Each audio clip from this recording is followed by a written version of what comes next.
Hey, Jam's ass. What did you think of The Last of Us 2? Cheers, mate. Everyone fucking loves it, mate.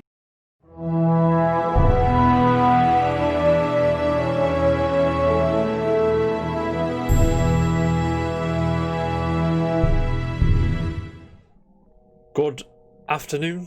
Yeah, good evening, everybody. Welcome to a special casual report. It's a good episode today. I think we're gonna have a good time. Our juicy. Our first. I believe it's our first official spoiler cast. I mean, we did a cheeky bit on Final Fantasy VII Remake, but we didn't dedicate a whole show to it. But welcome to the spoiler cast for the casual report, which is what I like to call the spoiler cast of us. Alright, see you later. That's my joke. I'm joking. Anyway, joining me today for today's wonderful talk is Bish. How are we, Bish, mate? I'm doing very good. Are you well? Thank you, man. Yeah, you're buzzing? I'm doing alright. Yeah? I am buzzing. As you are well aware, and as Jam is well aware, I've not actually played this game. So Disclaimer. Spoiler city for you. Yeah. This is going to be a spoiler city moment for me. Yes, definitely. But it's going to be great. I'm excited. Oh yeah, mate. Oh, it's going to be class. Yeah, just a disclaimer. Bish hasn't played this game, but he's more than happy to sit in on this discussion and talk about his feelings towards the game. However, somebody who has played the game, my other compadre is Jam's in the house. Jam, yep. Are you well, sir? I'm good. I'm looking forward to this. Oh, mate. I'm looking forward to airing my opinion. Yeah, so what we're going to do, pleasantries are out of the way, gentlemen. What we're going to do first is we're going to give our spoiler-free tidbit, me and Jam are. Bishop, feel free to chime in, ask us questions, do whatever you need to do. And then we'll go into Spoiler City, mate. Well, we'll lift the lid and just pour it all over the melted cheese on beans, on toast, all over it, mate. Right. So, Jam. Without spoiling too much at first, what did you think, sir?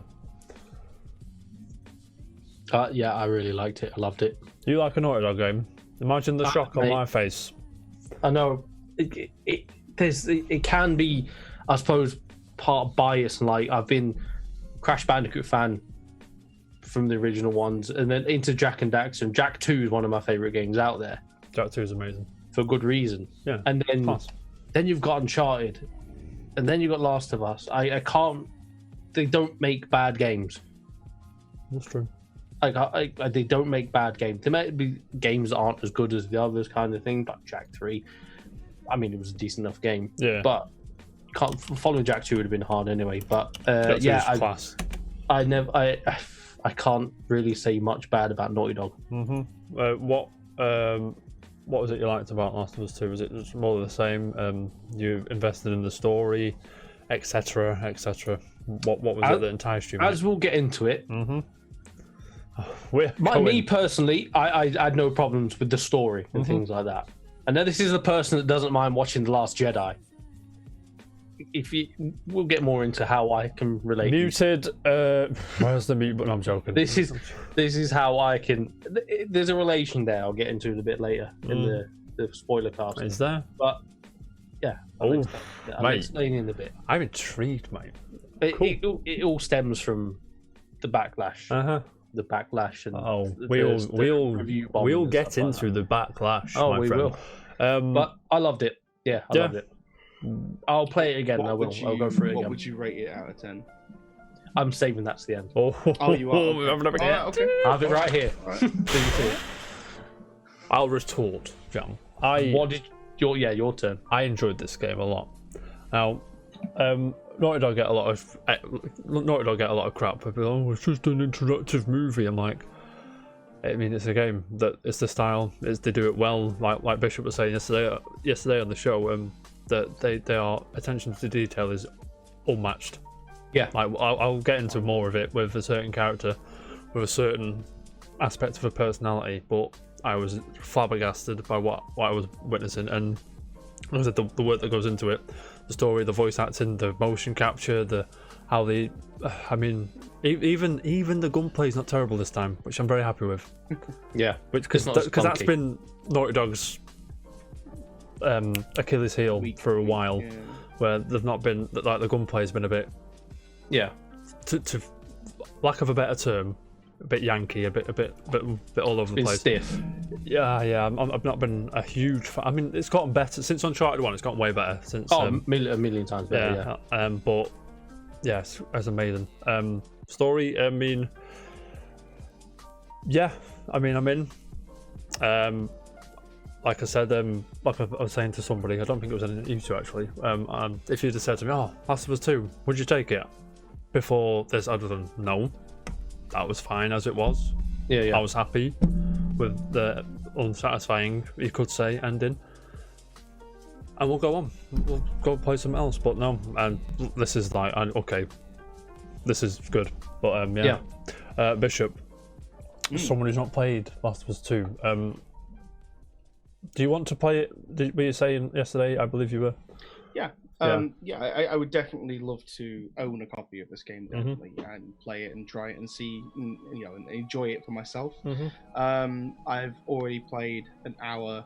I say played. What? I've watched an hour on YouTube of the game, and from watching the first hour, absolutely blown away by just. Oh yeah. It's absolutely fantastic game. The atmosphere, really sound well design. I think honestly the atmosphere is the one that got me the most. Actually, it's just walking through this town and just everything just so unbelievably well done. Was it it was the village at the beginning you saw, wasn't it? Yeah. No, really. And obviously, of course, guys, if you've come this far with The Last of Us 2 and you don't want spoilers. Now's your chance. Why are you here?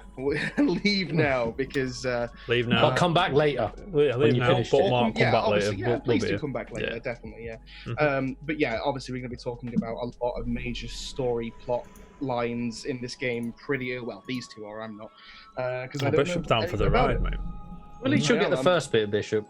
Yeah, I'll get the first bit and stuff like that. But yeah, so if you generally, if you've not played this game before and you really want to keep it a secret, please.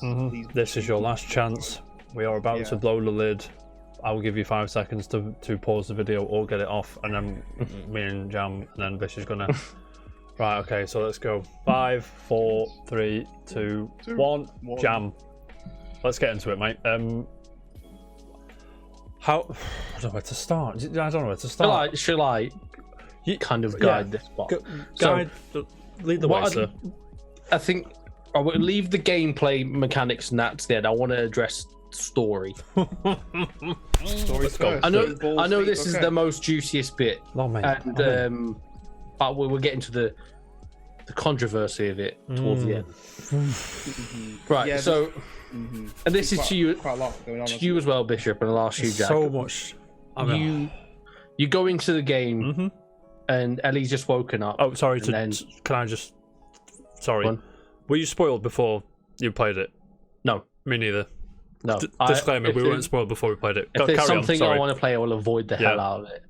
Yeah. So you start in the game with Ellie being woken up in the morning and stuff like that, and she had events last night where she kissed Dina, which was the free trailer of one of the free trailers, with the tent. But obviously, we don't see that till later in the game anyway. But for me, from coming out the end of the last one, the first Last of Us, to Ellie and Joel's introduction into Last of Us 2, it was awkward as hell. Oh God, yeah. It's just like, what's happened here?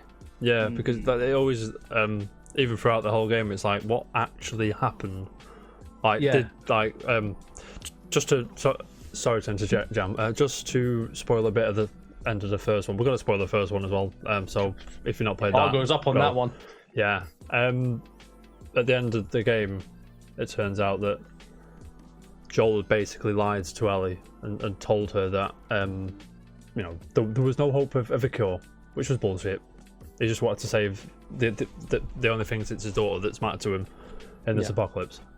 Well, there was no guarantee there was one from her because she's immune, but no one knew. But in order to find out, you would have to empty Ellie, get all of her blood, and just try and testing it and stuff. Yeah, exactly. And there was always this because even at the end of the first one, she didn't really believe him.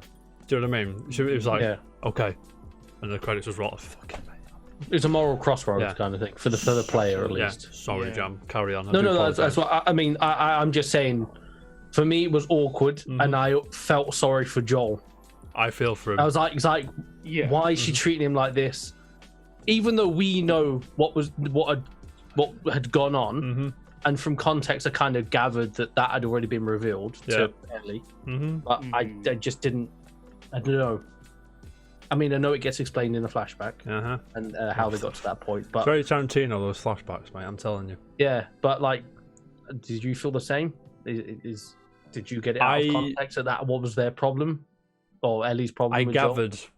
from how awkward they were that eventually Joel must have told Ellie the truth.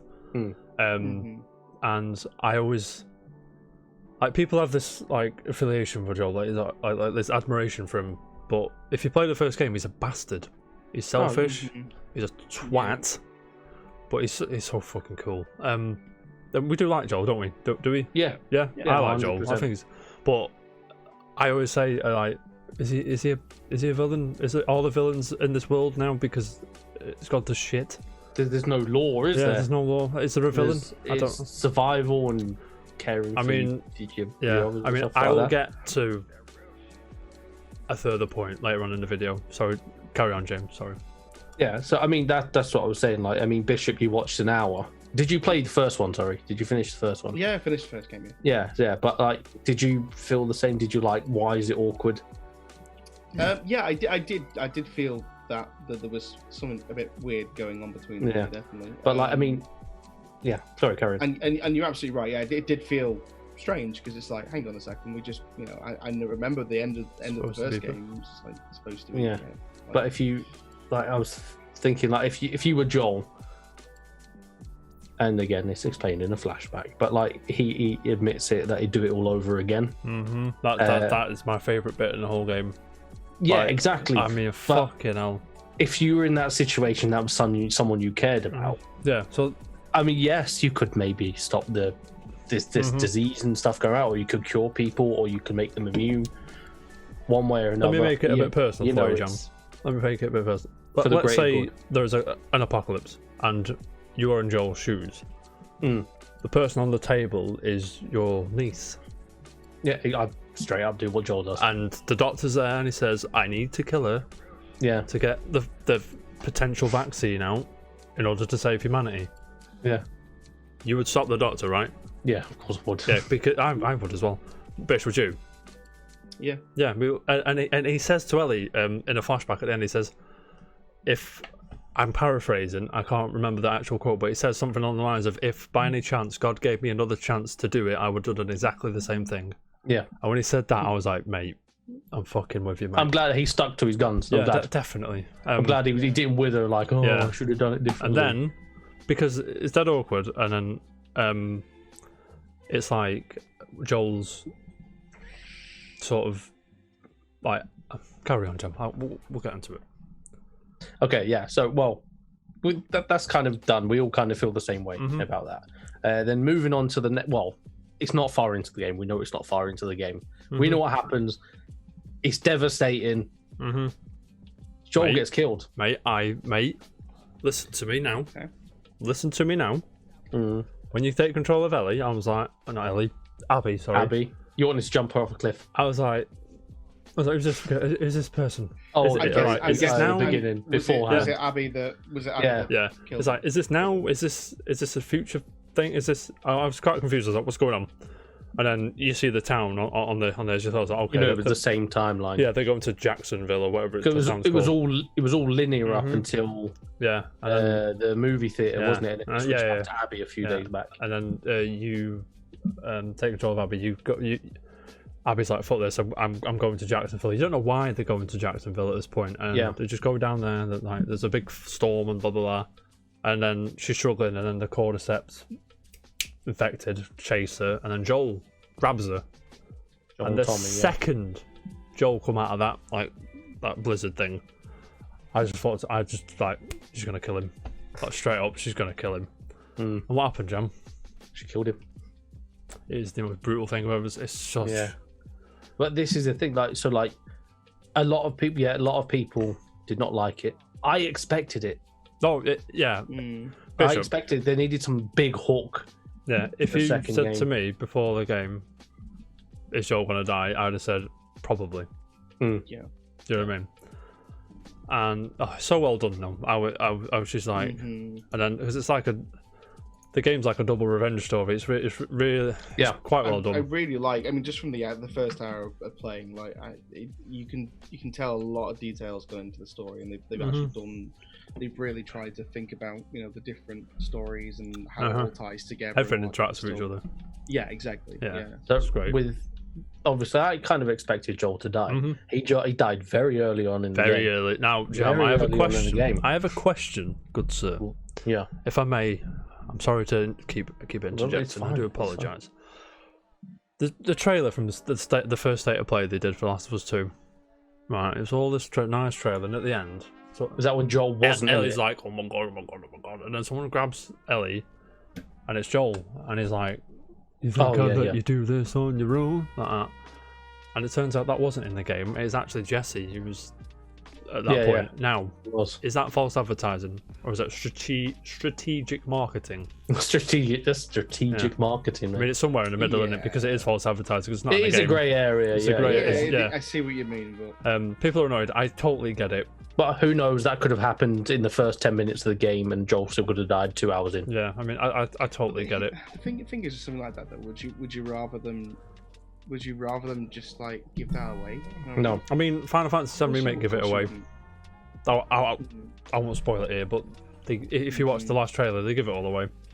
Yeah, but it's a remake game. Yeah. It's not a new story. Yeah. People are going to have some sort of idea in it. But my question to you, Jack, and I know you haven't seen it, Bishop, is do you think Joel's death was a bit shallow, and would he have died like that? Should he have died like that? Did he die too early? He put his guard down, didn't he? That's the thing. I was watching a spoiler cast with Neil Druckmann, the guy who directed the game, and he was saying that I was thinking this myself, like Joel's like since the outbreak, he's been a bit like a what they called hermit, like a I don't want to talk to anyone. Closed off. Yeah, closed off and stuff. Right, and then I think this town with all the interacting with all these people, and like it's kind of like a ticket back to normality. And I think what they were getting at is he let his guard down. These people needed help. He helped them. He immediately saw one woman on her own in trouble. So damsel in Let's distress. Come with us. We'll save you. Come back to Jacksonville. Get some supplies and get where you need to go. Yeah. And then obviously we'll get into why Abby has this hatred for Joel. But, But then again, like you were saying before, if you put yourself in Joel's shoes, you're in that world. I'd have helped Abby.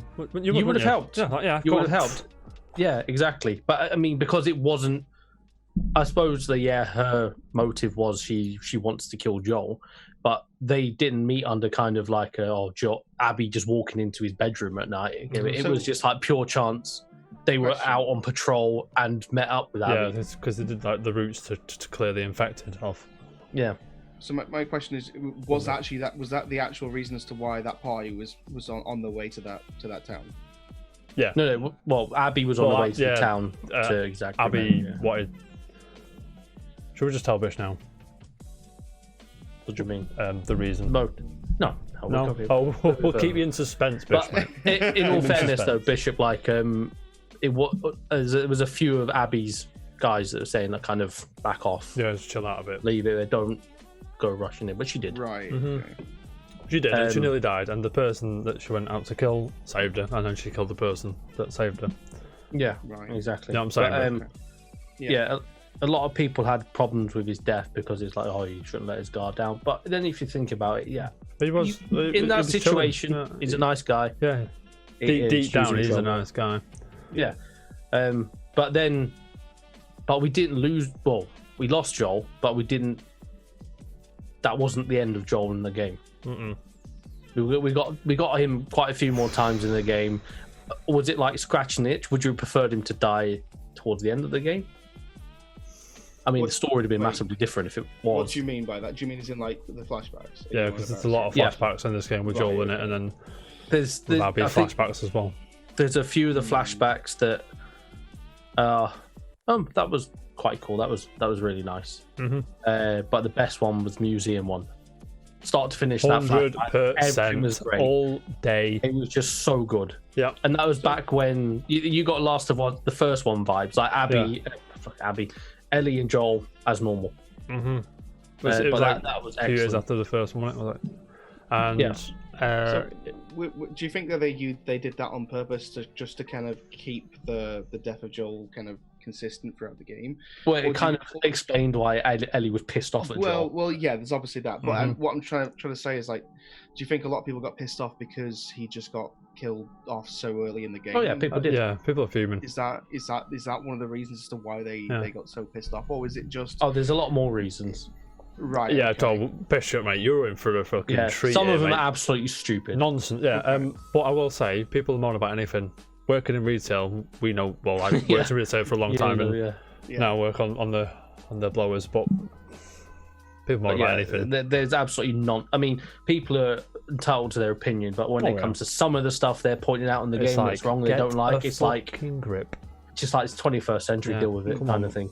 So essentially, for those of you that have come into this and don't have a clue what the hell we're on about, basically, there's been quite a few stories after the release of The Last of Us 2, basically people saying that they really hate the story, and other than the rest of the gameplay and stuff like that, they've just been really in uproar about the story, and they want it changed. They want it changed, basically. They want it changed. I mean, my personal opinion, I think that's absolutely ridiculous. I don't think some people realize how unbelievably long it takes to make a game like that. It's not. I mean, people can have their opinions on the story. It's when they start going off the sexuality of the characters and stuff like that. Which and we'll get into. LGBTQ flags, there's pride flags and stuff like that, and people have problems with that. It's like, what the hell?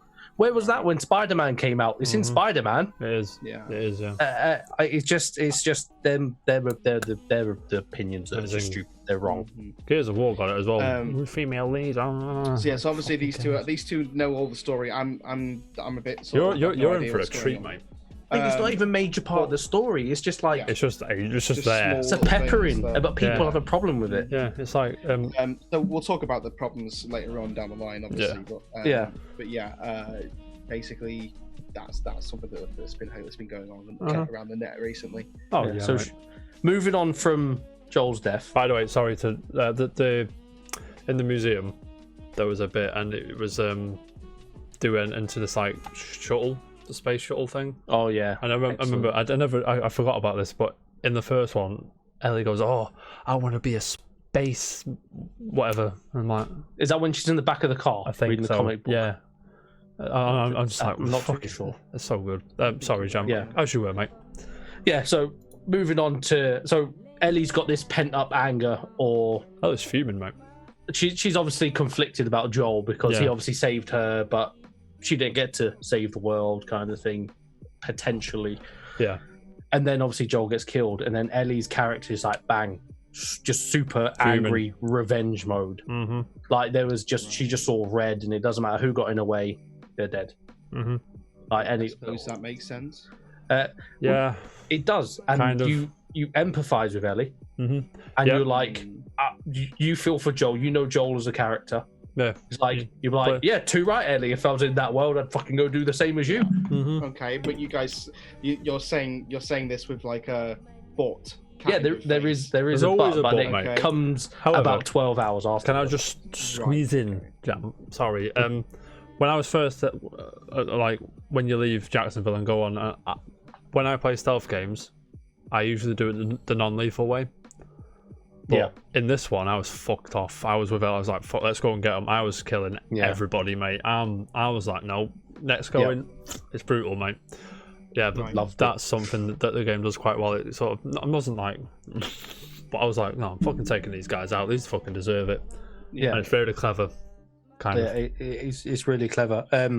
But yeah, you side solely with Ellie because you've obviously gone through Last of Us, the first one, and then you obviously got Tommy. And then Tommy's fuming. Tommy, Dina, and Jesse. You're all with them, 100%, kind of thing, and you just want to like tear through Abby's crew, which eventually one by one you do. Yeah. Mate, when you go, so Carry on, Jam. Yeah, I'm just saying that you felt the same. Yeah. You felt the same. Yeah. I'm sure, Bishop, if you're in that situation, I probably feel the same. Yeah. exactly. And then, yeah, that was it really on that part. I just really felt for Ellie. And Maria, wasn't it? Maria's like, don't go, and then Maria's Tommy's good wife, right? And Joel's brother. Yeah, Joel's brother, Maria's wife. Maria's like the leader of the town, and she's like, don't go, just let it go, just live here. And then, but she's like, I've got to go. Yeah, Tommy's already fucked off at this point. Do you know what I mean? So you and Dina follow Tommy to try and catch him up to then kill Abby, which is very interesting because you just like you're walking and you can tell he's been there because it was like dead bodies everywhere and blood all smeared about.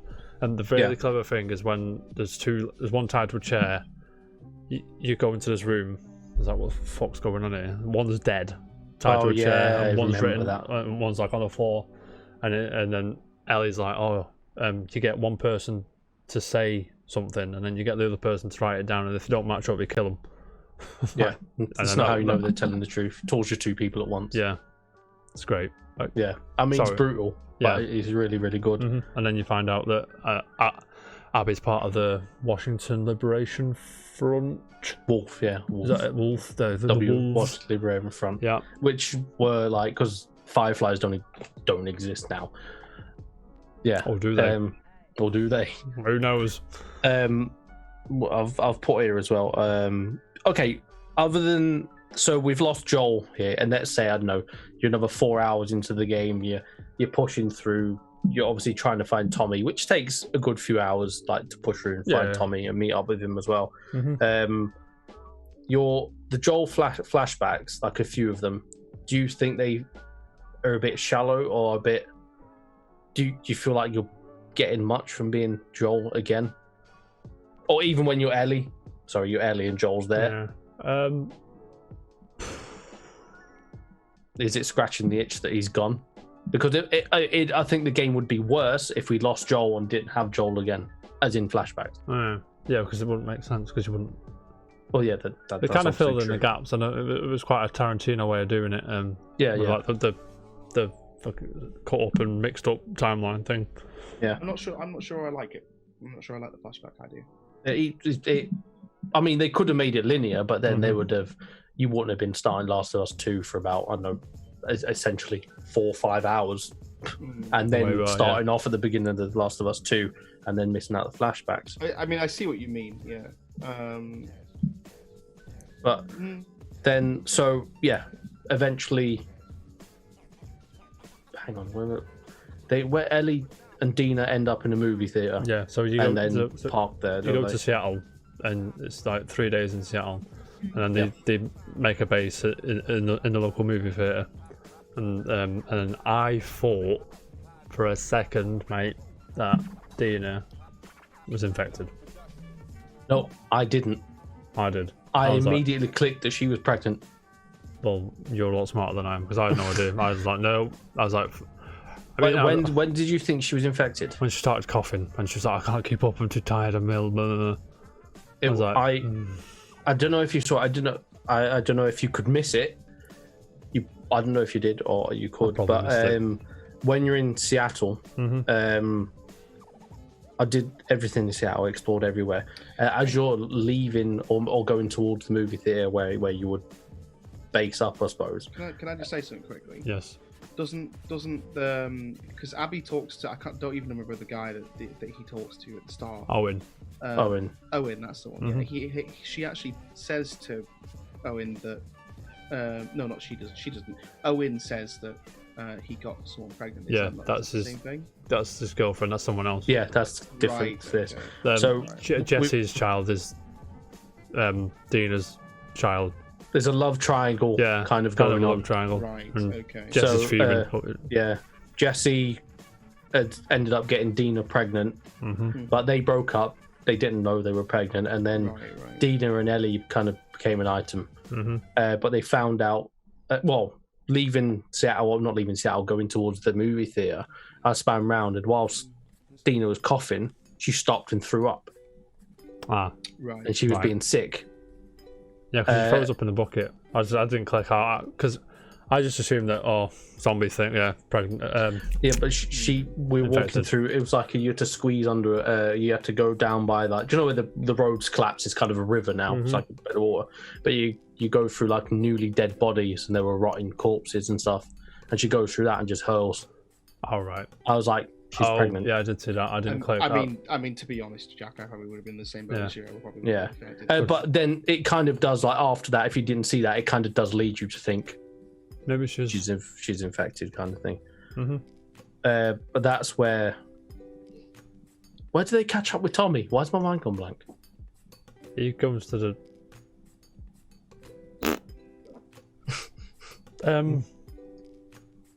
Oh God, why?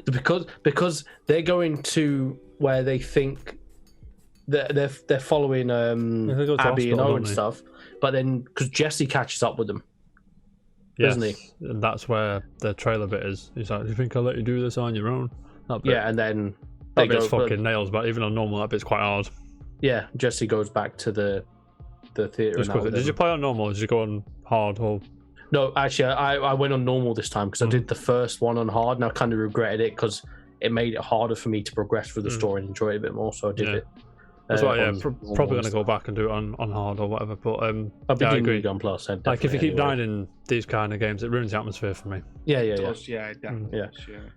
So yeah, but yeah, I'm trying to think where does Tommy come back don't into remember. it? Why am I being my eyes? Bishop, we apologise, sir. Why? I mean, he's an integral part of the story, kind of. I mean, He's a good support character. oh, Tommy's great. Yeah. It's a bit more. He's looser Joel, isn't he? Yeah. Mhm. Oh, it's when it's in the aquarium. We won't talk about the aquarium yet, but it's in the Yeah, aquarium. it's in the aquarium. Yeah. When man, I've got it here. Sorry. Yeah. Oh yes, of course. Remember? Yeah. Sorry. Yeah. When yeah. Owen and Mel. No. Yeah. Yeah. Good lad. So yeah, Ellie's obviously gone through. She went through a handful of Abby's counterparts and And the cohorts. fucking rest of Wolf, mate. Yeah. Do you know what I mean? She obviously tracking Abby Yeah. via her. The thing I like about this game, even the first one as well, is that there's like an what do you call it? An apocalypse zombie cordyceps. Mhm. Yeah. And it's like go to the back. This is Yeah, about it's humans not about being that twats. at all. Do you know what I mean? Yeah. This is about humans Yeah. being knobheads. The thing is, there is a lot of shows like that around at the minute, though. I don't The know. Walking Dead's a bit the same. There's like Walking Dead is there's definitely very much zombies like here, but these humans are twats. all when it Yeah. comes to the Walking Dead, like pretty much the zombies are just at the sidelines Yeah. of everything. It's like- pretty much like it is just all about humans. Yeah. I do like how it is just the like cordyceps and the apocalypse kind of thing is sidelined, Mm-hmm. and it's the Yeah. story about the humans. It's not like we have to survive these zombies and stuff like that. It's Yeah. humans against humans. They're just in that I mean, world. if you were in a situation like that, to be fair, that is actually what probably would happen. Like, it Probably. isn't. Well, first of all, you'd have to bed down base up and stuff like that, Yeah. but Yeah, and then it'd be like survival. But humans would be bastards. They would. Oh It's yeah. okay. Well, Absolutely, humans are of course twats it now. would, Like, Yeah, do you know what I mean? yeah, exactly. All day. Um, Tommy, what were you saying, John? Sorry. Yeah, I'm just saying, like, yeah. So we progress through the story, and then we Mhm. get to that point in the theater, the movie theater. Yeah. Sorry. Just where- sorry. You missed a bit. Sorry. You have to go to the hospital because you've heard that Abby's at the hospital. You Oh go yeah, to the and hospital. so you take out Nora. You find Nora, and oh my life, you like drag her to the spores. The spores are infected. Ellie can't get infected, and she drags her around. She's like, Nora clicks, and she's like, "Oh, you're the immune person." Yeah. And that's where Nora makes. That's where Ellie makes Nora talk, and then Ellie goes back to Dean, and she's like, everything's like there, everything's on the table, and then you find out that Abby's at the aquarium, or she might be at the aquarium. I don't know. Is she Jam? Let's find out. Should be maybe. Yeah. But then you get to a pivotal point in the story where you're still Ellie. You're I don't know, 12 hours into the game. You find the aquarium. Yeah, no, it's in a movie theater. This part happens. What part? You missed a bit. Oh yeah, sorry. Yeah, I'm not. Yeah, so you're Do you still play you're this Ellie. game, Jam, or you just... I mean a bit after that, right? So yeah, you're Ellie still, Mm-hmm. and so they've kind of made base in an aquarium, Mm-hmm. Like you made base in the movie here. like they've made base in it, but they're a bit more temporary, bedded in on the aquarium. They've been there longer. Like Ellie and Dina are just staying in the theater for a few days. Yeah. But then Ellie finds out she's there. Mm-hmm. Ellie goes to the theater, aquarium, but she's not there. But Who Owen is there, is. Jam? Owen and Mel are there. And Mel. What happens to Owen and Mel, Jam? Owen's girlfriend, What happens? who is El Prego, mate. El Prego. She is with child. And then Ellie does the thing on him. Ellie doesn't know though. Do this. Yeah, I Ellie mean, tries to do that she does thing. that. Doesn't really work. But she, long and short, they both end up dying. And yeah, Abby finds out. Abby finds the map. Abby puts two and two together that, oh yeah, they are at the movie theater. And what happens, Jam? So they get to the movie. Abby gets to the movie theater whilst they're just they're off guard because they're relaxing and this is where I'm okay and stuff like that. Yeah. Abby sneaks in. They hear it's Jesse and Ellie that hear some kind of ruckus in another room. Tommy's there as well, isn't he? Yeah, but they go bursting through the door and Ellie, boom, takes out Jesse. Jesse's dead. Yeah. Straight away. Like no one's safe in this. It's like bang, bang, bang, bang. There's no glorious death. There's no like oh my god, he was the main character. He's a support character. It's like no, he's dead. He's gone. Doesn't matter. And then you get to a standoff with You get like Abby's pointing the gun at Ellie, and they're on kind of a standoff. And then is Tommy on the floor at this point? Yeah, actually Tommy gets shot, doesn't he? And you think he's a goner as well. But yeah, again, it wasn't a glorious death. It was like a bang. There you go, gone, kind of dead. But then you get whacked back 3 days, and you start all over again from Abby's point of view. Boom, and then you play the rest of pretty much the rest of the game with Abby, and you see it from her perspective. Yeah. And it tried to do a Metal Gear Solid 2 moment, but I don't think it's quite as powerful because you knew who Abby was and you played as Abby before this point. I kind of called it as well, but we'll see. I think. How do you guys feel about like the sort of brutality with the characters? Because I think it's great. Personally, I reckon it's great too. Like I don't know. In my personal opinion, I understand why people get upset about this kind of stuff. Obviously, because that's the whole idea of it. But, oh god. Oh. But it's part of it, and I think personally, it's what makes stories more interesting and more keeps it kind of going, doesn't it? But yeah, obviously, if your best character's just been shot, then obviously it's a different story, isn't it? When you're invested in the character and it's wiped off, like it's just like okay, that's it, that's gone. It's like some Game of Thrones shit, man. I was about to say, it's Game. I mean, I don't like Game of Thrones personally. I've not watched it myself, but I know that's one of those kind of. That's kind of things the Game of Thrones. It was annoying. Like, you're invested and they're gone. Game of Thrones, my favourite character lasted till like the penultimate episode, and I was fucking seething. But yeah, we have missed a bit though. To be fair, Jam.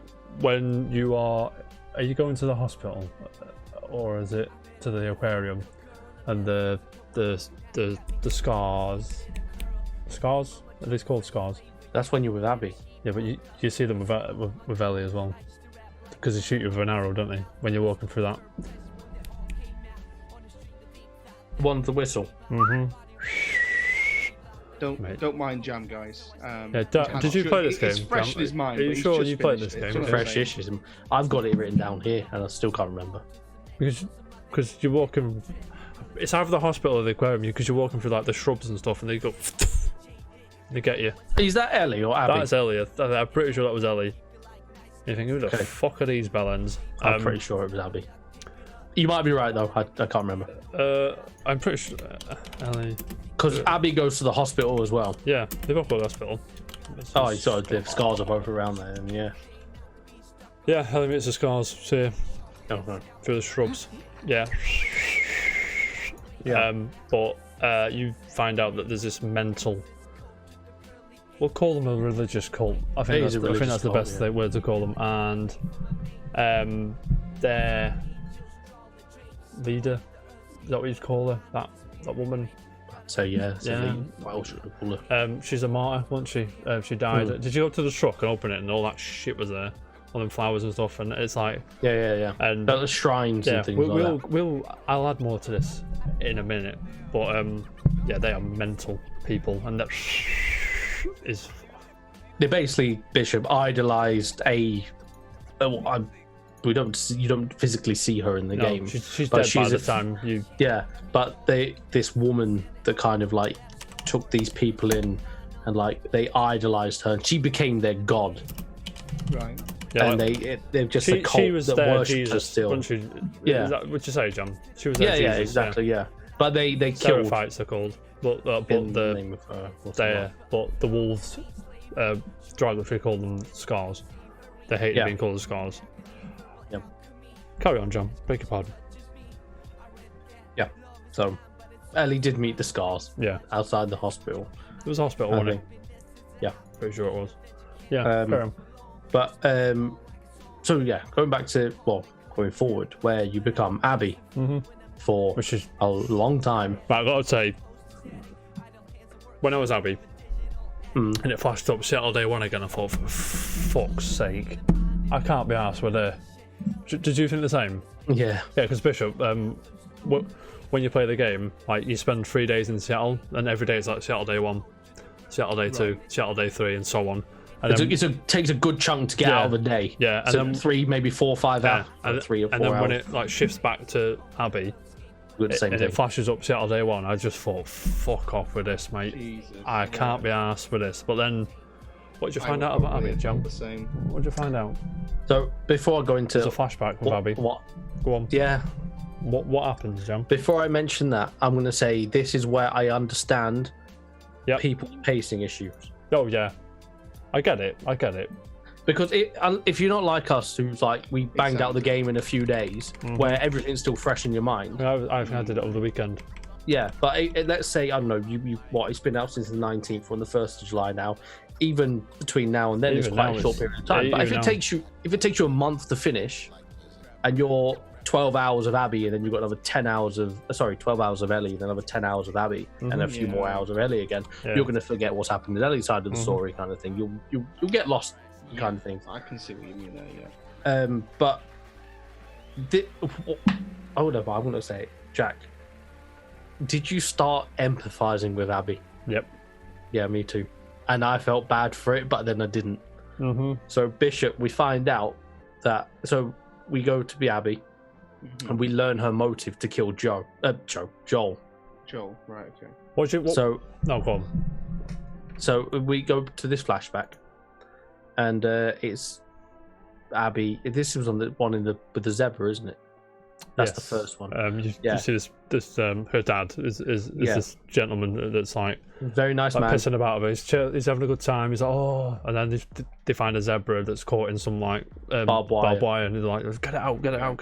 So they get it out and it runs off and all that. It's a very touching moment, isn't it, John? Yeah. So obviously he's a nice guy, and you're seeing like Abby's help, or Abby's there trying to do a bit of help, and she's obviously empathetic to the animal. Then all of a sudden, some guy comes running in. Mr. Abby's dad. I can't remember his name. You've got to come back to the hospital. There's something urgent you've got to deal with. And it turns out that the hospital they go to, and Abby's dad being a surgeon or doctor of some sort, is the guy that is operating or will end up killing Ellie for the fact, or trying to get a cure for all this disease. And Joel is the one that kills Abby's dad. Right. So that's Abby's motive. That motive, mate. I was like, okay, but I can empathise with that. It's basically it happened obviously before Joel died, but it's the same motive Ellie's got to kill Abby. And there's like I was saying, like a double motive. Motive type thing, yeah. Which it was intriguing. It is a moral dilemma because let's say if the first Last of Us was you being Abby, You'd be the other way around. You'd start this one as Ellie. You're fucking, I don't like this person. She's a bitch. Yeah. But now she just killed my dad. Yeah, now knowing what you've got, what's actually happened, so, now knowing both sides of the story, now all of a sudden you're in a situation where you're like, well now what happens now? Like, do you know what I mean? So from going off of that, it's almost like they're going to kill each other. It's like a never-ending battle of. You know what I mean? I'm glad like it was like established quite quick on Abby's side when you flipped Abby to say, right, here's Abby's motive. And then you've got then you start getting a bit compassionate. Absolutely, yeah. Well, then obviously there's an actual genuine reason to play Abby, then, isn't there? Obviously, that makes sense. Definitely. Yeah. So, but then Abby just turns into she wants vengeance and stuff like that. Abby's massive, mate. Her arms are massive. She's hench. Yeah. Laura Bailey does a great job though. Oh, mate, Laura Bailey is fantastic in everything she does, and she's amazing. Yeah. Because she's in Gears. Obviously, Troy Baker. And Nia. She's in Nia, by the way. Yeah, she is. The first one.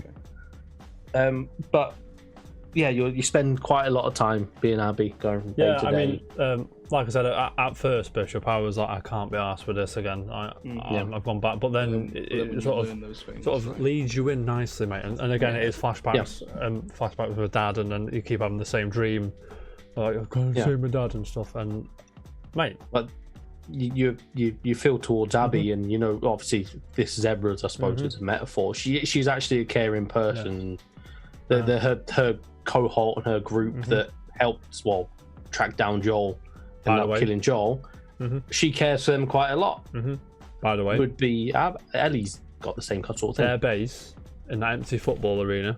Oh stadium, it's fucking beautiful, mate. So good. Because Bishop, they've like taken refuge in like an empty football stadium.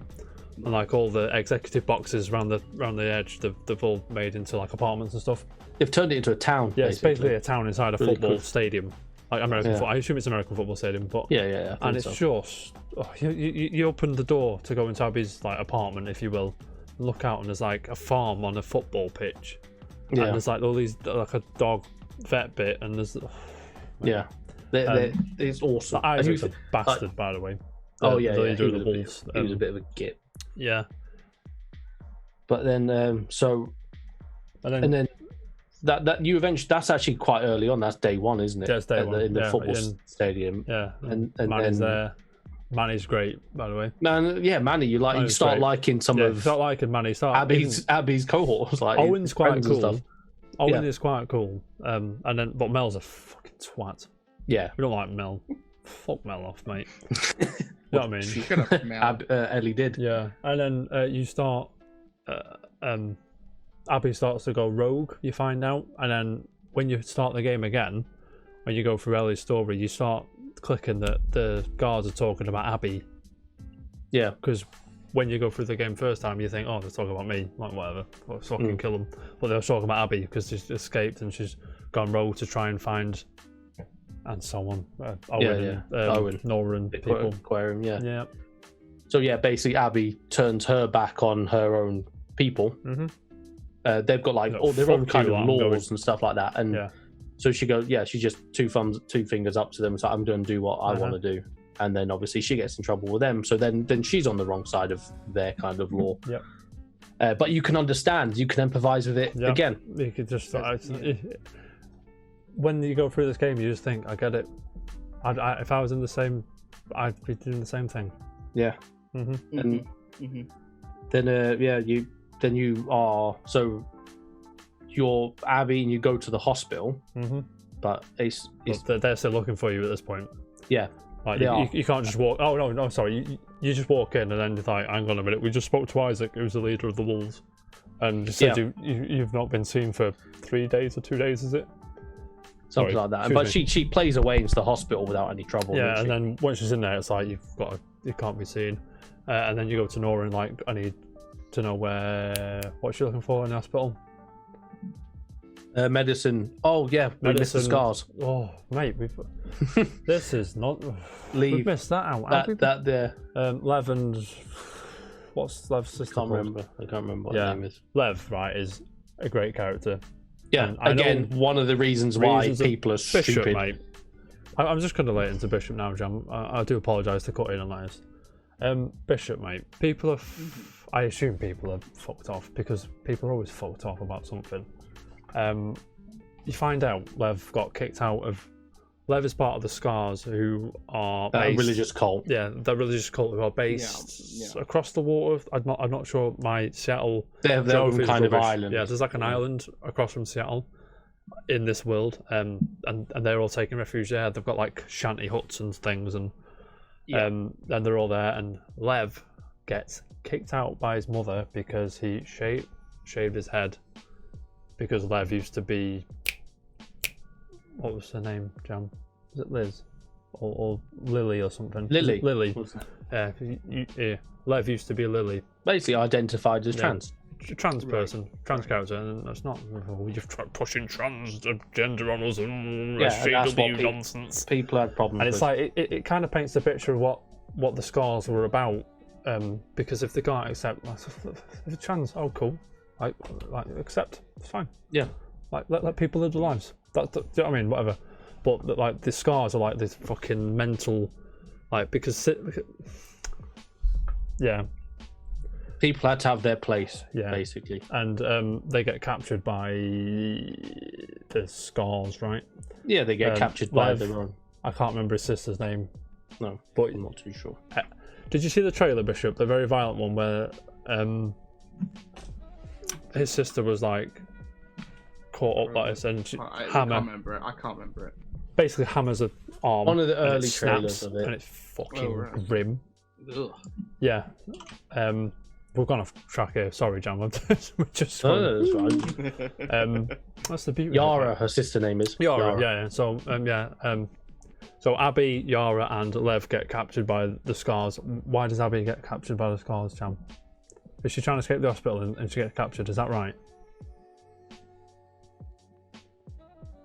We have played this game. Yeah. I swear we've played this game. But I'm pretty sure it sounds to me like a lot goes on. Yeah. It's a lot of this is it's not a linear game. Yeah, no, it's like backwards and forwards.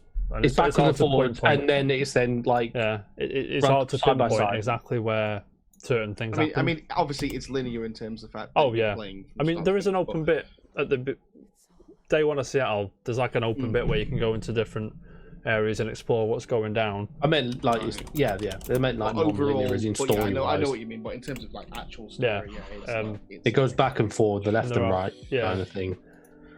But in this scene, Bishop. So you've got Abby's captured, and so Abby's captured and she's about to be hung. And then you've got Yara, who's been pinned down and had her arm smashed with a hammer, like broke her arm, like shattered her arm, like gruesomely. It's fucking grim. Go watch it. It's grim. Then from the bushes in the forestry, you get an arrow come and take out one of the Scars. There's a little tussle and things like that. Abby's hanging. She's dying. Abby's going to die. And then Abby, the Yara tells Lev, cut her down because. No, Abby wasn't captured, was she? She was. She was getting No, she was. Yeah. Sorry. Yeah. Scar says, Yara says, cut her down, and then cuts her down, and they, for a few hours, you're a trio. Right. Yeah, but one arm. Yeah. Eventually, Abby they traverse a few lands, get to safety. Abby leaves Yara and Lev in a cabin. And just goes, okay, I've got my mission to deal with. I'll move on. Yeah, you say it, and then she starts to feel guilty because she knows they're gonna fucking die. Yeah. So she goes back from. Her conscience is like, I need to go back and see if they're okay. And she does, and she goes back. And it's been ransacked, but they are still alive. But this has been ransacked. Takes them back to the aquarium, which is their kind of home base thing. And then, sorry, Jam. Abby goes to the aquarium, sees Owen and Mel, and then it's like, actually, I need to go and see if these are all right. Yeah. Even though they are Scars and are our enemy. And then there you go. Yeah. So again, Abby's being compassionate again.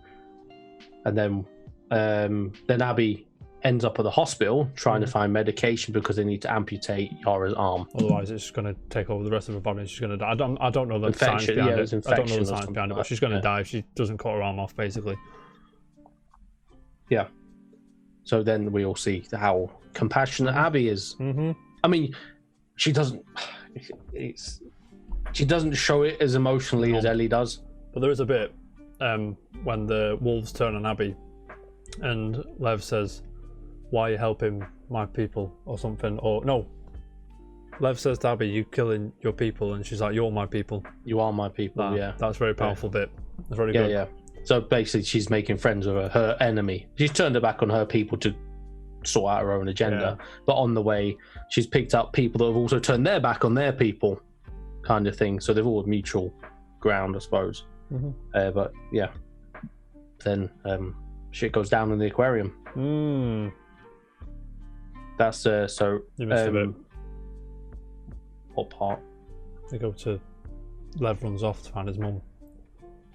Oh yeah, and that's why you visit the island, isn't it? That was mint. Yeah, that's really cool. Mm-hmm. But again, actually, coming back to the point where you get invested in the character and they disappear very quickly. Yeah. No, you don't wound me up. What? You spend 4 hours on that bit of the medicine. Yeah, quite a lot. Yeah, 3 or 4 hours. Like, oh yeah, come on, saved her. Yeah, it's got her arm off. Whatever. Big boss kind of thing. Lev runs off. So like, what was his sister's called? Yara. Yara's like, yeah, come on, we need to go and find my brother. No. Abby's like, I'll go and find him. You stay here. Yara's like, no, I'm coming with you. And eventually, Yara dies, and it's like, I've just saved you. And it's not like a glorious death. It's we're crawling dead through this hole. Bang! There's a bullet in her. Mm-hmm. Dead. And then she sort of. And there's Abby picks Lev up. Come on, we've got to carry her moving. Yeah. And you just move it, and she's gone. Yeah. It's which I think is great. Mm-hmm. Like the way they just you get rid of characters. Even Isaac. Yeah. Even big bag Isaac, because it's like. When you first go into the Wolves base, there's a scary guy. They'll talk about Isaac like he's a big bad fucker, right? He's a bastard. Mm-hmm. And when you first see him, he's torturing this guy. He's like, back in a minute. You go up to the upstairs to his room, and he's just a twat to everyone. Yeah. And then when you meet him, you have to. Do you fight him, or is it all a cutscene? It's a cutscene. Yeah, and it's Yara that does it. Yeah, bang. It's on the floor, bang, dead. Because you think she's dead, then she shoots him, and then they shoot her again. Mm-hmm. Big bad Isaac, dead. Yeah, and then sick. Abby no picks one's up safe. Lev and Tommy. Tommy's got plot armor, I'm telling you. Yeah. The amount of times I thought, oh, he's dead. There's no way he survived that. He's like, I'm back here, lads, so are we? But then you're very invested in these characters just disappear, and I think it's great because it fits the narrative.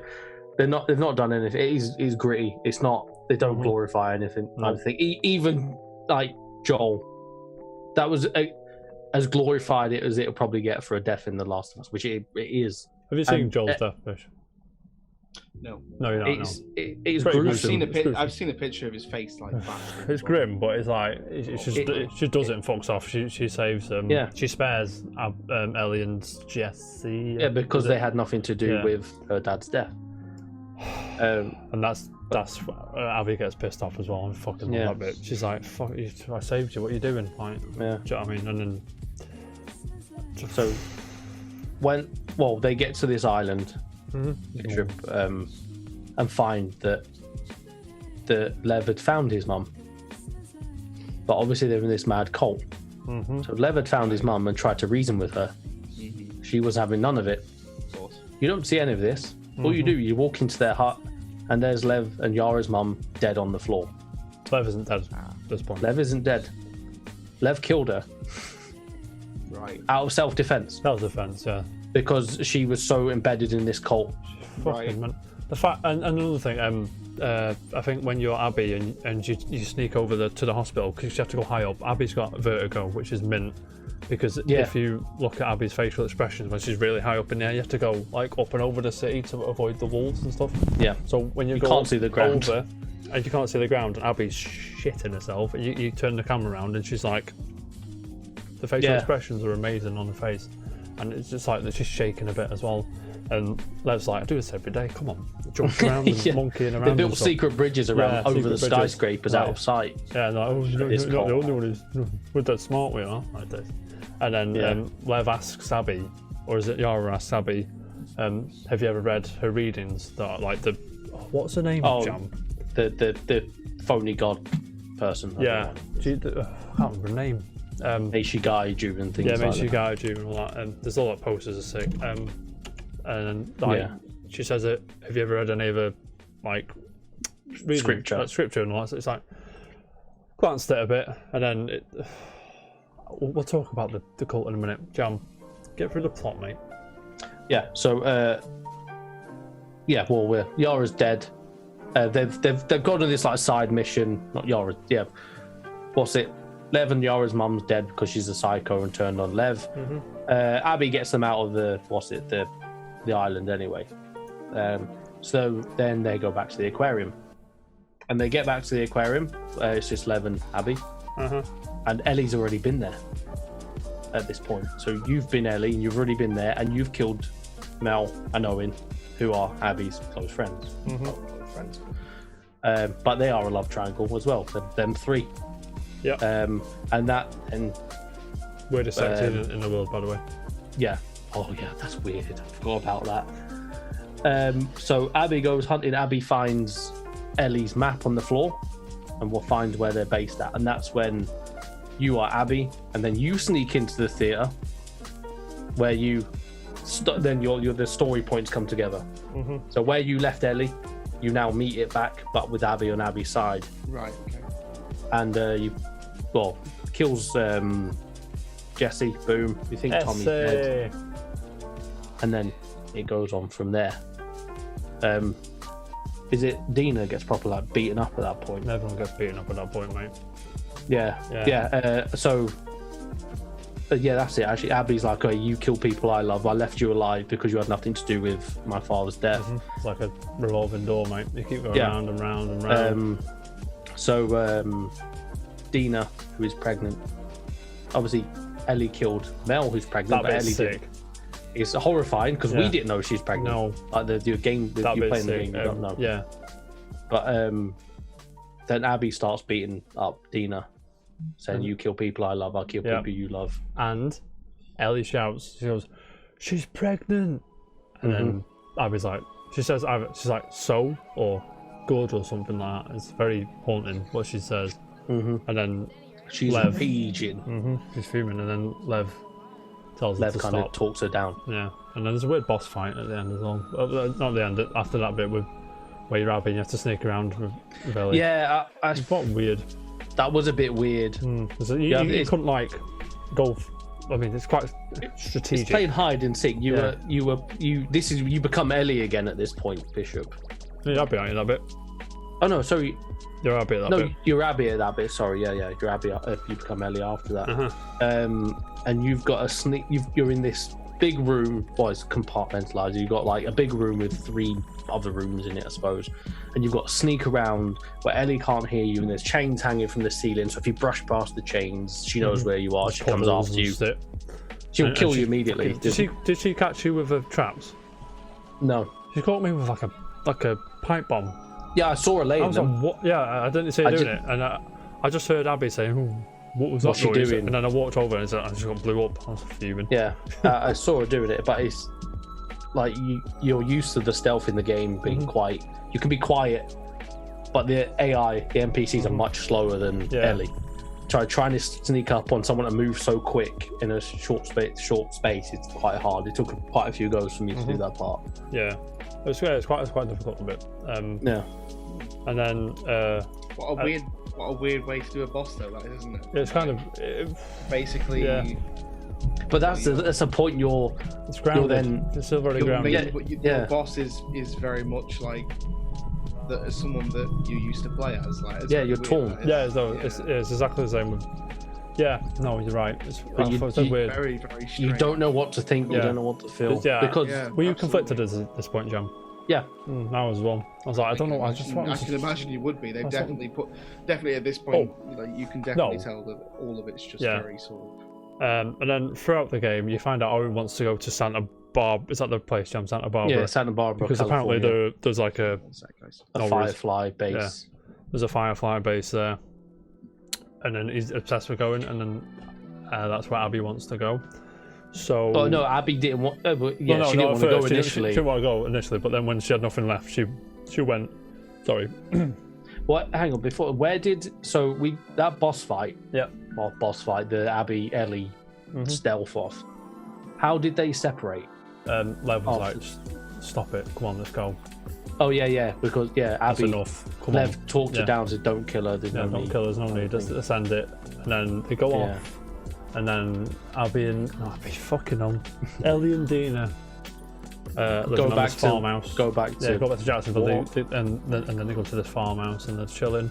And you think the game's finished? I was at there 11:30 Sunday night going, "Oh, nice way to wrap this game up." That's not what. I remember you telling me. Yeah. What if the game ended there? What would you have thought of it? Yeah, I'd have gone, yeah, cool, right, done. I mean, I would have thought, okay, the end. It was a bit of an anticlimax. Yeah, I mean, I think the game is anyway. Yeah, the whole. Yeah, I agree. But the bit we'll talk about in a second felt tacked on and not part of anything. Because I can see how a pacing issue would get. Yeah. In here, whereas you go back to Wyoming, Jacksonville as Ellie, and Dina's had a baby at this point. JJ. It's obviously quite a few months later, maybe a year later. I'm not too sure. Yeah, the baby looks kind of grown up-ish. Yeah. Like a baby, like not like a newborn. You know what I mean? Yeah, they're on a farm. They're relaxing. This family life, obviously, considering all the stuff that's going on in the world. And then you go around, look at the nice things, and herd some sheep. Here's the goats, sheep.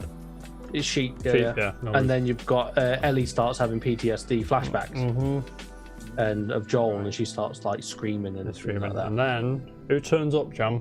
Tommy turns up. He's alive. I thought he died. I was like, how the fuck is he still alive? Yeah.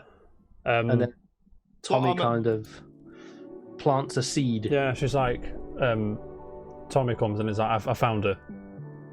Someone fits the description in Santa Barbara somewhere. I don't know where it is. Somewhere. And my US geography is not very good. I apologize. California. So somewhere, Seattle and Washington's up on the west coast, and then it's like state below. Yeah, like down a bit. Yeah. And then Tommy's like, oh, someone fits the description. She's walking around with, because Abby and Lev are like made a special bond at this point because they're like they've been together. They've been together and they're friends and stuff Tommy's like, I can't go and kill her because he's got a busted leg. He's like, he's blind in one eye. Blind in one eye, I think, yeah, and he's got a busted leg. He's like, I can't go and kill her. I'm a shell of what I used to be. Maria kicked me out, isn't Maria? Yeah, they're having time apart. Etc. And I'm thinking, mate, just fucking let her. She's happy. Just let her. Yeah. And then at first, Ellie's like, no, I'm chilling. Yeah, and Dina bollocks Tommy. He's like, yeah, chilling. All right, it's a nice way to wrap this up. The credits are going to roll in a minute. What happens in the next scene, Jam? Ellie wakes up at night. What does she do, Jam? She starts packing, mate. Packing her bags, mate. Going to Santa Barbara. And then it switches. She's on her way out, and then they have this moment saying, you don't have to do this. We're happy here. They start arguing. And it's like, I can't let it go. I've got to go and do this. And she goes, I've got to finish it. And then it switches to Abby, who is in wherever they said. Santa Barbara, yeah. With Lev, and they try and track down. They've got like an address with the fireflies on. And where they think firefly bases. Yeah. And there's a load of cordyceps infected. Yeah, no worries, take these out. Probably wrap up Abby's story as well, yeah. I actually really liked going to California instead of having like your wet, your rainy foliage. You've got like your dry kind of version of it. Yeah, I actually quite liked the aesthetic. Yeah. That was cool. And then, to cut a long story short, found this radio, ring it up. They're like, "Is anyone there?" Basically, yeah, we're here. We're in wherever, Catalina Island, I think they say. Yeah, that's right. And like, yeah, come Gave them the to us. directions. Yeah, sound, we're here. We'll see you. Our boys will see you. No worries. Walk out the house. Jan, what happens? It's a trap, wasn't it? Bang. I thought it was a trap, but now I'm not so sure. Yeah, no one knows yet, but I think it was. It was like I think it was. Come to the domed building, but Yeah. it ended up being like another settlement of people. Settlement. Fucking in mental California. people. Basically, Bish, she gets captured. Some waits her with a hammer, hangs her up, and blah blah blah. Yada yada yada. Yeah. There you go. Then after Abby's captured, boom, you're Ellie again, but you've arrived in Santa Barbara. Yeah. So you're there. You know what time it is, and then you go on a mad rampage, and you find here and there and everywhere. And what happens, Jump? You end up rescuing Abby From these mental people. from these mental. I didn't recognise her at first because No, I didn't. It's months after Bish, right? And she's like starved and she's been beaten Malnourished. up. I'm going to say raped. I'm going to say it. Possibly. I'm out to But beat that bit out. I went to a different, because Bishop, she was on like a modern day crucifix. She wasn't on a crucifix. She was just tied up on a big pole on a little tiny platform. And I went to a different person that looked like Abby. Yeah, I did as well. And the triangle button hovered over someone else. I was like, that's Abby. But it was really good how, I mean, she's unrecognizable. Lev's still there. Start Chilling. with that. Lev's fucked as well. Yeah, but they could have been there for months. I think it's. I'm going to assume it's about 4 or 5 months. Yeah, They're getting but battered and raped. they obviously weren't always on these plinths. They're hanging out back to dry, ready Because to he tried die, to escape, and that was the punishment on the beach. It's a punishment was like, for trying to there was this escape. like, yeah, and then you cut her down. So Abby cuts it down. It took what, 2 hours to get there, maybe 2.5 hours to get there, Yeah, something like that. yeah, but one of the short Because it was like a load of gameplay bits with like enemies in, and you could unhook the cordyceps. They had I like laptop. that mechanic That was actually. sick. They kept like I was the like, the cordyceps as toys basically. Pets, you And can sneak around and just like unhook their chains and they chained up and they were taking the piss out. bad guys. It was really cool. Yeah. But then we get to this was, I wasn't sure what was going on. So Ellie had cut Abby down, and Lev, Abby second cut him down. I don't know who cut who down. I think Abby got Lev down, and then there was 2 boats. Yep. 2 boats, and they started heading off. Like there was no real conversation or anything like just that. left. There's no why are you doing this? Why are you helping me or anything like that. Nope. There was like Ellie put her rucksack in her boat. Abby put Lev in a boat who was barely conscious. Lev was knackered at this point. Gone. And then Ellie was about to just get on a boat, go. Like we're like, hang on, she was coming to finish this. What's she doing? Yeah. I was having it. I was like, and then she puts her bag down and she's like, wait, I can't let you leave. And then they have a fight. And I didn't want to do it, John. Yeah. I was had enough at this point. I was like, I both can't be of them arsed now. Like We've both both been through hell, and I'm like, I can't Yeah. fuck with this. And then because you have to press square, or I think it's square, to like try and punch her in the face and stab her. Yeah, and stuff. you've got. You don't have any on-screen indicators of what to do. You by then you've learned the mechanics of the game. Of course. So it's actually quite cool, it's quite cinematic. The camera's quite good, and you can roam wherever you want. Really. Sorry, the quick time, like the tap square button comes up, doesn't it? But that's when she's drowning, isn't it? Yeah. Yeah, because that's not a yeah. You nearly drown her at the end, but you spoiler. You don't. And Ellie is about to literally kill Abby. Yeah, Ellie come out on top of this, precipice, mate. but she has like a little Joel moment. Yeah, she's like, she couldn't do it, and then she let her go.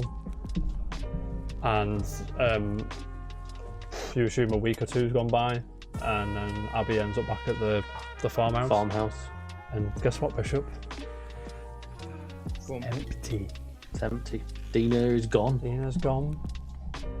All the stuff's packed up in one room. All Ellie's stuff's packed up in one room. There was one thing that she did when she got there. Yeah. Oh yeah, but in the fight, Bishop, Abby bit 3 of Ellie's fingers off. Yeah, Tony Iommi's here. And two, lad. Two, sorry, yeah, and the chords were funny. Yeah, and a running thing through the game, obviously, surprisingly, is the guitar. It's it's a focal point for her relaxing. And the song in the game, which grew on me, is "Future Days" by Pearl Jam, which is the "If I Ever Were to Lose You." Yeah, that one. It's a very powerful. Do you know, song. I didn't know that. Steph pointed that out to me. Did Steph know that was a Pearl Jam song? Because it was on the adverts. Oh no way! It was on a TV spot. I'm impressed.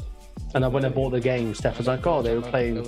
She was playing the Pearl Jam song on the advert or the TV spot. Yeah. And the New Order song on the advert is fucking brilliant. No, that's it. New Order. Sorry, I'm mistaken. You are mistaken. But yeah, that song is a Pearl Jam song, which I kind of didn't know. Yeah. I did it before, but I didn't know it was Pearl Jam. And very powerful because Joel teaches it to Ellie, and Ellie sort of every time she picks up a guitar throughout the game, she has a little noodle of it. And then Dina says, "Oh, what's that?" It's like, "Oh, it's nothing." And she's playing it all up through the game, and then she plays "Take on Me" by A1 in Seattle's A1. It's fucking beautiful, that bit. Yeah, that's really then cool. She picks up the guitar right at the end of the game and tries to play "Future Days" by Pearl Jam, which is what Joel taught her.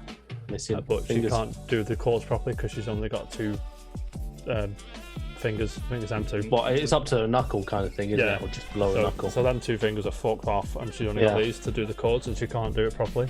It's really heartbreaking. And then she puts the guitar down. And she walks off into the distance. And then the credits roll. The credits roll. That's actually cool. I like that. That's a cool way. But that's the thing. The game is a massive anticlimax. Oh, the first one was as well, to be fair. Yeah, but I don't know. Yeah, but the first one had a moral resolve. How would you resolve it? Like, because I think if you were in the same shoes, if you were in the shoes, I'd done exactly the same thing as any of them. Yeah, you probably would have done. I don't know. I just the thing that annoyed me. The thing the game tries to put across to you is that, like, obsession will cause you to lose everything. Like, Ellie and Abby were obsessed with revenge for each other, and it cost them everything. Cost them their friends. Like, Ellie cost her the love of her life. Cost her all her friends had died. Tommy doesn't like her anymore because of Joel. Abby, all the friends had died. She only got Lev left. And it's like, you could have just stopped. Yeah. And had it all still. And had what you could have, but yeah. But I like that. I think even though it's an anti-climax, I think it's a different kind of era of storytelling where it's just life. It's not. It doesn't have to be a conclusion. I mean, who said it is the conclusion? You know what I mean? There's money to be made there, but it is. I don't. It's not an indication of The Last of Us Part 3 that we might get in X amount of years' time. But if it ends there and that's what we get, okay, that's fine. I'm fine with it. There comes a certain point where you get this kind of sort of storytelling gets a little bit stale because it's just like at that point grim. It kind of just ends. But I think that's the thing is it just kind of just ends up keep going in the same loop over and over again. It's just. It's just cool having it from two different perspectives. Yeah, it's so similar. Their stories are very similar, but because they both driven. Like we were saying. The only problem with that is it can get very tedious. But see, this is where the story I can understand that's what's people's issues. But I think what I'm trying to is how you were saying about the whole day 1, day 2, day 3 thing, having to replay that again with the same character. I mean, I understand the whole principle behind it, but it can get a little bit. Yeah, and that when we saw day 1 again with Abby, I was like, oh yeah, I'm pretty sure. I'm 99% sure we had the same reaction of balls. It's like this seems like you've just padded it again. It just seems like a chore essentially. It wasn't though. I didn't feel like it was. I initially thought, yes, it's going to be a chore. Yeah, I agree. And then you start playing it. And started playing and it wasn't. It's like peppering that steak, mate. And I'm like, all right, okay. Put it in the oven, I couldn't put it down. I couldn't put it down. No, that's fair play. And if a game does that to me, then I like it. Oh yeah, I'll always like it. But yeah, like I say, I think in a way, if Abby and Ellie have just realised, right, if they carry on down the road they're going, they will lose more. Not that they've got much left, but it also means they might have more story to tell. I mean, who knows? Last of Us 3 might not even be Ellie, it might be Abby. Probably will be Abby to be or we might be able to get a prequel. Oh, sorry. Yeah. Or it'll just end up being the same thing again. Like back and forth. The when you finish the game, the main menu screen changes. So originally it's just a boat in like a dense bit of water, and it's just a grey background. But when you finish the game, when you finish the game, it's actually the same boat on Catalina Island. Yeah. Where the fireflies are. That's cool. Yeah. Confirmed That's one thing that's not answered. I don't think could have been. I don't know. Was it a trap or was they actually? Is there actually fireflies and they didn't get that far?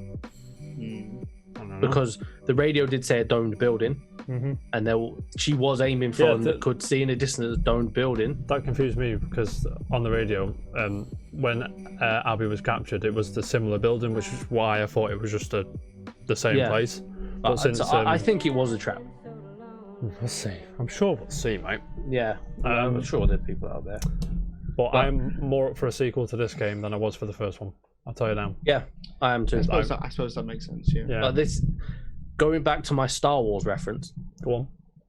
People in The Last Jedi were fuming about it because it didn't pan out the way they wanted it to pan out. And it's the same kind of reaction as this. Last of Us 2, they didn't want Joel to die, or they wanted Abby to die, or Ellie to die, or it just didn't happen the way they wanted it to happen, so it annoyed them. Exactly the same reason as to why so many people raged about Mass Effect 3's ending. Yeah, I suppose. I'm not too sure about that. I've not played Mass Effect 3, but I assume what I got from everyone fuming was that it was all you could make all these decisions, and the ending was just set in stone, right? Yeah, exactly. Basically, that was nowadays you can have open endings or films or stories or games that don't go the way you wanted them to. Fair enough. You just might fall out of love with the franchise or the game or something like that. Which, it's understandable. Everyone's entitled to their own opinion. But I think it's like if you're, let's go back to, I don't know. This is a weird one. If you went back to the 1990s, late 80s, 1990s, every film you ever really saw, as far as I can remember, the hero always wins. They'll never kill off the main character. It's different now. It was very rare and heard of. And I remember watching a film with Steven Seagal in it. I can't remember what it's called, but it's an airplane. And Steven Seagal got killed in the first 5 minutes. I was like, what why? He's the main actor. He's the star of the show and things like that. But he wasn't. Well, he is and was massive at the time. And it's like, it was just like, I think it's just kind of a new generation of absolutely. That. Yeah, obviously. I think it's good didn't win, this evil is going to didn't sound win. kind of crazy, but I believe personally that it's very difficult to be a storyteller these days because there is just because of so the much internet. Stuff. Yeah, there's so much stuff that's already kind of been done now, and it's like you can't get excited as much as you used to for a story anymore, and because of that you've got so many other people now that are just so picky when it comes to stories. And you've got personally, I honestly, I'm very, very open-minded when it comes to stories, and it doesn't bother me at all. Like, if something's not been explained properly in a story, it doesn't bother me. Whereas there are people out there that are just like absolutely really unbelievably like finicky about this kind of stuff. And then obviously it leads on to like, people don't like it, let's go review bomb it.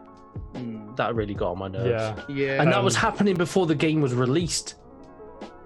Most exclusives get review bombed. Actually, that is something. Hang on a second. But there's going to be a lot of it is petty stuff. No, what I'm trying to say is, why do they allow people to review things before a game is released? So people can make a decision whether they buy it or not. I think Metacritic's they've got their critics and their user score. Before you go any further, I don't mean in terms of those kind of things. I'm talking about the general public's. The user thing. I think. I know what you're saying. I think Amazon, like the user reviews on Amazon, you can't review it until it's out.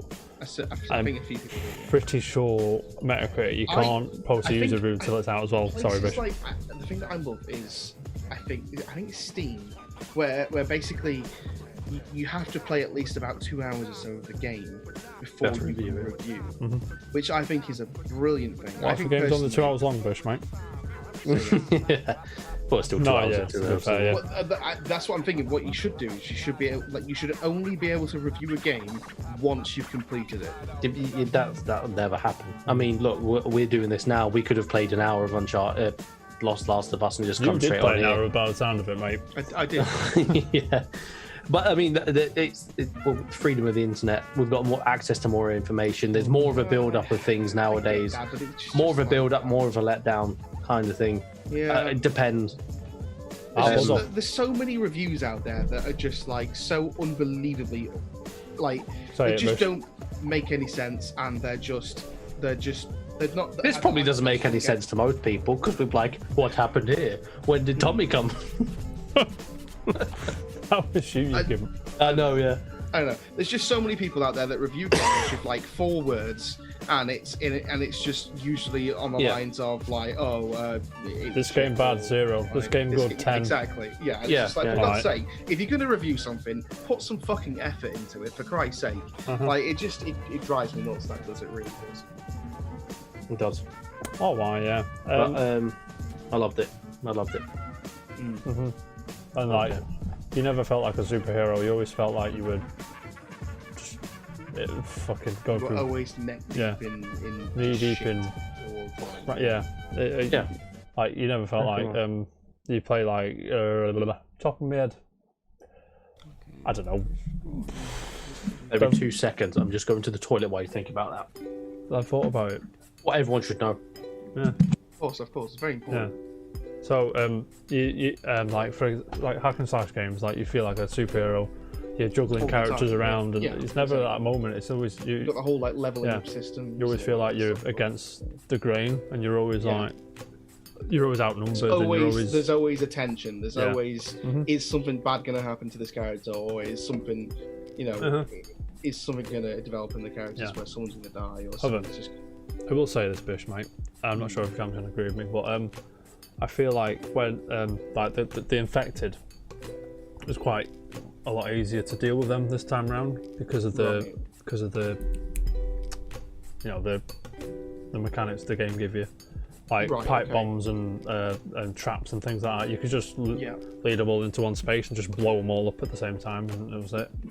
Yeah. Whereas with human enemies, it was quite hard to like judge what they were going to do, and then because if a human enemy AI is just unpredictable compared like and then if a human enemy saw you, if there's more than one of them, you were dead. Right. Like excuse me. You had to be like sneaky around them.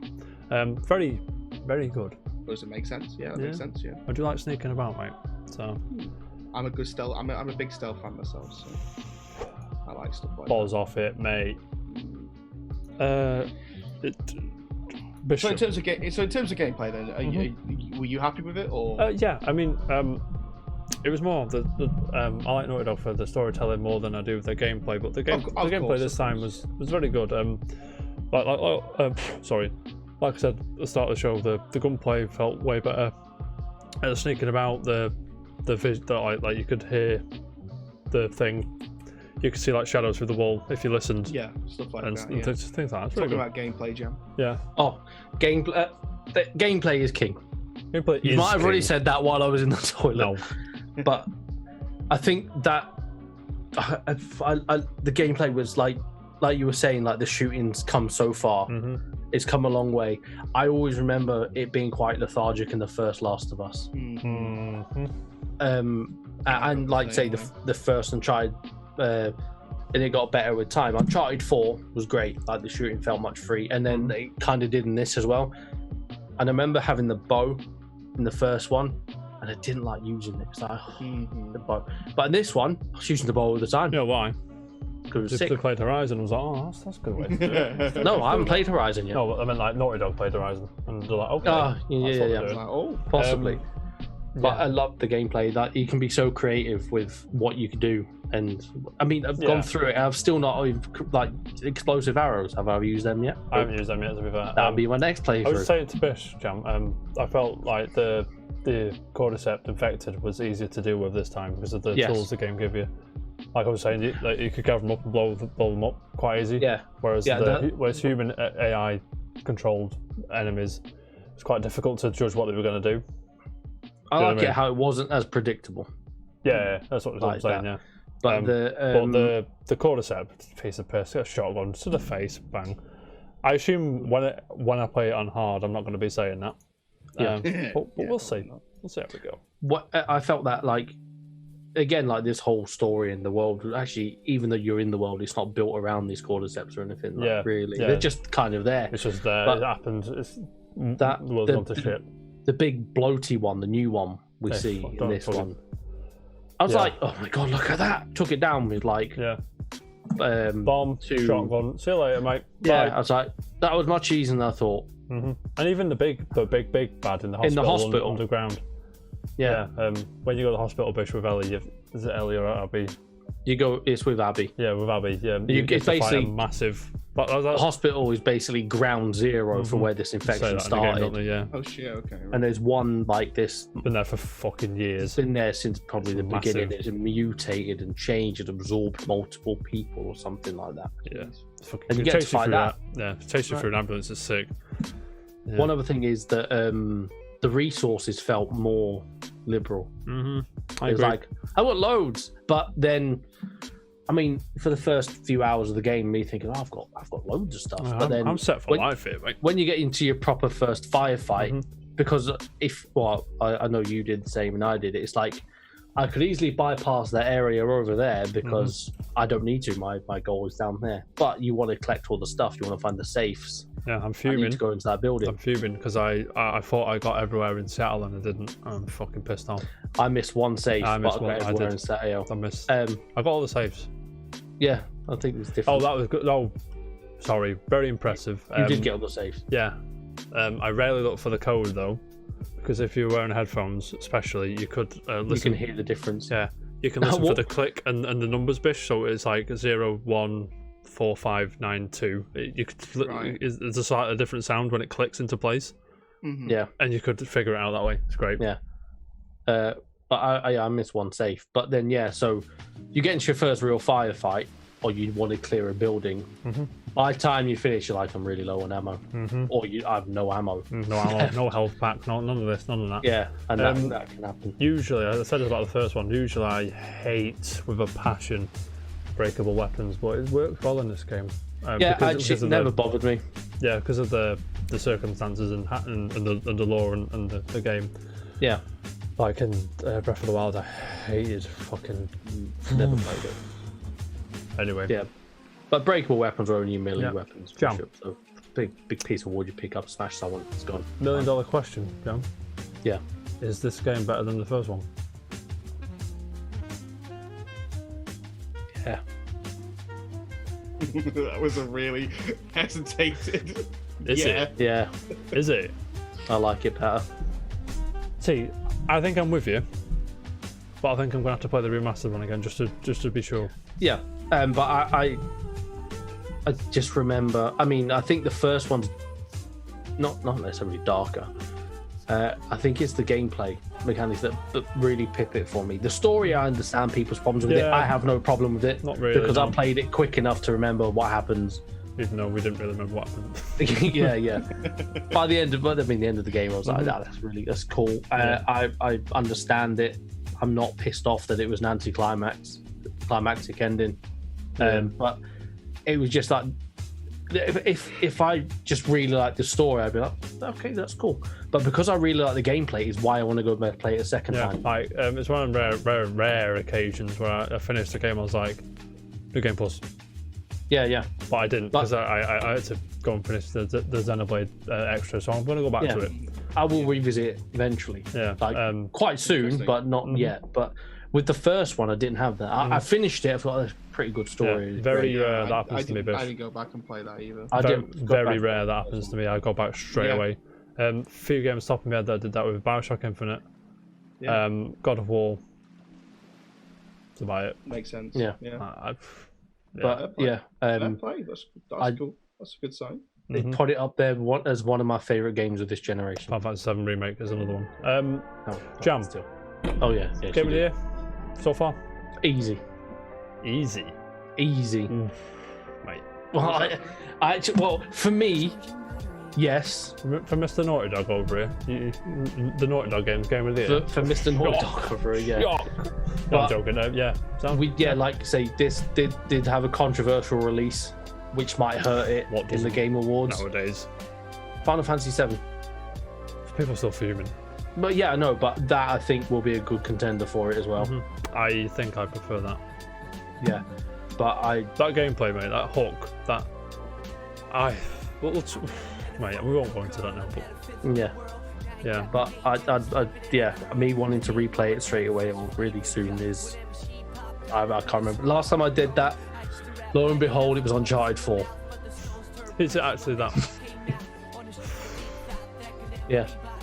I mean, not one to put, not one to predict anything, but I think Game of the Year for me is going to be either this, FF7 remake, or Cyberpunk. I can't see it being anything else. Yeah, but Cyberpunk's late in the year. It's November, isn't it? When's Game Awards? December. That'll be part of it. It might just make it. I think. You can vote between the release and the Game Awards. So my Game of the Year. I put my Game of the Year. Whatever. I think there should be honestly for the Game Awards. I think there should be an actual. Never mind the Game Awards. Top point. I think it is the first. Is it the last week of November? There is a. Is it? Which is like what the week after Cyberpunk. Yeah, because Xenoblade 2 got shafted, and Super Smash Bros. Ultimate got shafted because they were. Just gonna put it up. No worries, mate. Back in a minute. No worries. I just a quick one as well. If the casual reports they'll go in at the end of the year, we'll do our casual report game. We will do. The Casual Report Game Awards. What we'll do, What we'll do is we'll probably do like a. It will be going at the end of the year, don't we? Mate, this train's never stopping, mate. So you say it's better than the first one? Yeah. I'll ask you this question in a few weeks on the show. For me, it's game. It's great. It's gameplay. I mean, like, let's go back to if you were voting on, like, say, okay, let's put Final Fantasy VII versus Last of Us 2, right? The gameplay they're completely different. Oh yeah, but really good on both sides. Yeah. Like, they're really good gameplay. Soundtrack, I'd have to give it to Final Fantasy VII, to be fair, even though it probably really works well with Uncharted. He's meant Gustavo Sansola, I believe that's his name. Sorry, I know it's Gustavo, but then if you put it down to attention to detail and graphics, I know JPEG, mate. You love the JPEGs. Yeah. To be fair, what's it? Last of Us has smacked Final Fantasy VII. I know in hindsight it's a bigger game. To be fair to Final Fantasy VII Remake, the main characters are detailed, are really, really detailed. It's quite jarring to see like Cloud walk around the Sector 7 with all these like low poly looking. When you put him against one of them. So if it's on main character to main character, I think it's quite closer. But if it's on like the whole game and details, so I believe Last of Us is just gonna win that one. But I mean, if that's what they're taking all this into account, I suppose. I don't know. I don't know. But it'd be my game of the year, I think. Yeah. Obviously, Cyberpunk's to come yet, but I mean, I'm a fanboy. Mate, that's my territory. You know what I'm saying? It's definitely going to be hard to beat. It's my first CD Projekt Red game. You're a fucking idiot, mate. How dare you? How dare you, Jalapay? Witcher 2 don't get enough love. So we can go into that another time. Jam, anything to add? It was 9 out of 10. 9 out of I probably 9ish out of 10 we'll say, yeah. 9.5. That's a casual report first, 9 out of 10. I hate putting a 10 on anything because they can always be improved. I'll be honest with you, I hate putting a score on anything because people belittle all your points to a number and it does me head in. Yeah, they break it down. Because it's like, this person give this a 9 and he give this an 8 and what did they say about that game? And topic of conversation for another time. Bishop, Anything to add, mate? Does it make you want to play the game? Yeah. Or do you think that what we've said is like where we Have we think, put you off? oh, we've got to do all this again, kind of again? Does that put you off? Not at all. Buzzing. Honestly, from what you said to us, most of it is all positive, and despite the small little tiny niggles that you seem to have said to us, The smallest, Which is niggles. just again, it depends on seem- if you're going to be annoyed by something like that. I wasn't. With like the preemptive strike, Bishop, you might take to it easier than me and Jam took to it. Do you know what I mean? Because you know it's coming. You might be like, oh, this is that bit, but because at the time I was like, fuck this. But I mean, just you guys saying straight away to me that you want to go back and do a new game plus already shows to me that it's not that big of a deal. I was tempted to hit New Game Plus as soon as Straight I got away, the yeah. That's the second sort of menu. I was like, yeah, go on. So, But the only reason I didn't is because I got other stuff to play. You see, so I've got a few more games to play, but I think it'd be good to give it a bit of breathing space and then go back again. Yeah, I think that'd be cool. Right, I think that about wraps it up, gentlemen. It's a good show. We went on way longer than I thought we were going to do. I said, oh, we'll cheese half hour out of this. Ish. Do you know what I'm saying? It's 11 o'clock. Yes. 2 hours. Gentlemen, thank you so much. Check Jam out at twitch.tv/jam_casual. Check Bish out at twitch.tv/bish_casual. Is that right, Bish? And check us out at the _casual. We'll be at twitch.tv/thecasualreport every Tuesday and Thursday at 7:30 UK time for some nonsense about video games. Gentlemen, thank you for joining me today. Wanted to do this for a while. Appreciate you. Appreciate everyone in the chat. You like and subscribe and ring the bell. It helps the algorithm out, and it gives us them sweet views. And comment. Did you like Last of Us 2? Did you hate Last of Us 2? Did you have a problem with Last of Us 2? Tell us why. Mate, Don't you say tell you us hated why. it. Yeah, don't just say it was Or fucking just say you liked it. give us your review. Give us At a least 10. one sentence. Give us an opinion, mate. Yeah, I'd enjoy it. This probably be up at the weekend, so I won't say we'll be live tomorrow because we probably won't be by the time this goes up. But yeah, thank you very much for joining, and we will see you next time. Keep it casual. See you guys. Bye, guys. Bye.